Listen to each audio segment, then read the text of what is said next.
When it comes to financial planning, being prepared and informed can be the keys to success. We have our expert in this area with us today, David Carrier, and you have answers to some real questions from viewers. And so let's start out with the first one. Okay.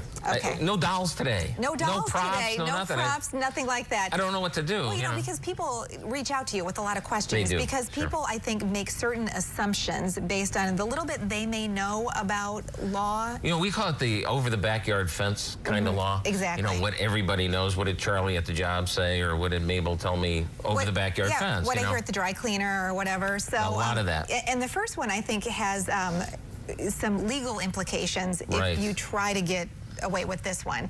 Can I move money out of my dad's bank account that also has my name on it to get it down to the minimal $2,000 required by Medicaid? Right. And right away, there, you know, of course, being a lawyer, you know, there's about 5 million questions in there. And the first is, what do you mean move it out? If you mean, can I spend it on Dad's funeral? Well, yeah, you can do that. Does it mean getting one of those lift chairs for Dad? You can do that. Can I paint the house? You can do that. There are things that you can move it out to do. And that's no problem. But then you say, well, what does it mean having my name on the account? Are you a joint owner? Are you just able to pay Dad's bills? What does that mean? The way I interpret the question is, and this is what a lot of folks think, is if you're joint on the account with the parent, they think, well, half the money is mine. No. The Medicaid looks to who put the money in the account, and then when you take it out, that's when they call it a divestment. That's when you're going to get the penalty. And we have another question from another viewer as well, and I think all this is really important information. We think about it when we're going through these kinds of times in our own family life cycle. We also think about it when we're in the middle of a political season, because we start to hear these catchphrases that maybe we don't consider on a normal basis. Okay, can Dad sign over his house and write us a check as this was to be our inheritance if he needs to go into a nursing home? Yeah, you gotta love that one, huh? Sounds like a great plan to me. No entitlement, no entitlement there. No. No, well, obviously you can't do that, right?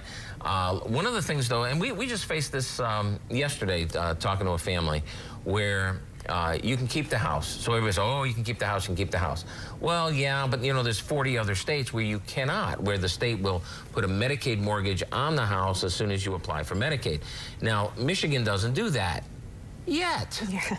I mean, how long do you think it's going to be before they finally get around to slapping those? Well, I don't know, but when that time comes, you better be prepared for it. But this idea that you could sell the house and then distribute the money because that's what Dad planned to do when he died, that's not going to work anywhere. The thing is, though, hanging on to the house, kids will usually pay the taxes and the utilities and basically keep the house up. Even if the parent's in long-term care, they'll do that for a year or two, and then they get pretty tired of it. So what we recommend is that if you are going to spend money on Mom and Dad, this is really important. If you're going to spend money on Mom and Dad, you're only spending it because you love them. And if you never see the money again, you're fine with it. I get that. But what we'll do is do a promissory note secured by the house. You see? So at least you're going to get the money back. You know, think about going home to Bill, right? And you say, Bill, we're going to be spending $2,000 a month on my mom. Okay. She's in long-term care. We're going to spend $2,000 a month. Is that going to be a popular conversation? Probably not. Probably not, right?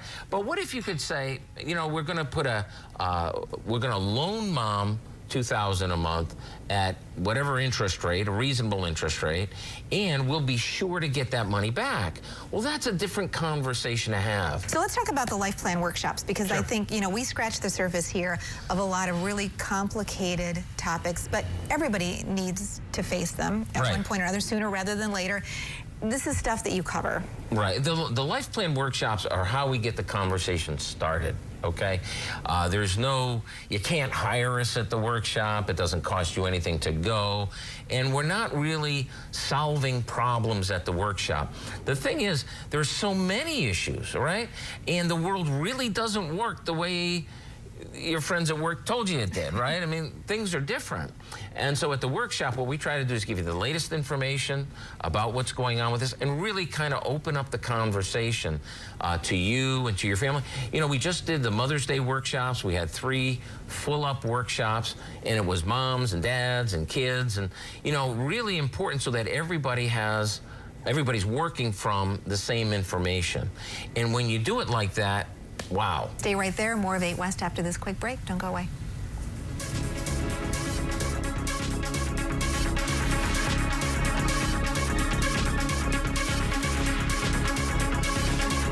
This is 8 West.